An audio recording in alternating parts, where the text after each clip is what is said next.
Hey guys, how are you? Uncle Dan here in Central Park. How you doing? I think I'm going to leave the hat on because it's really sunny out here. Hey, but listen, here's the deal. Why do soft sales skills matter to customers? Why is that? And here's what I've determined over the years. Customers have a need. That's why they're in communication with you. They have a need.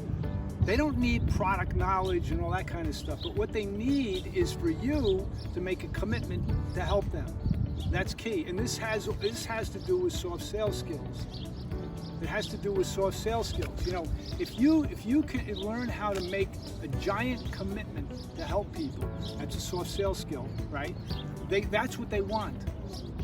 That's what customers want. They need a commitment from you. Like take for instance, you have a toothache, and you call up the dentist's office, right? You say, look, I have a problem with my tooth. How much is it for me to come in? If they just focus on the process, or what's the insurance? What type of insurance do you have? Do you have insurance and all this? That's the wrong move.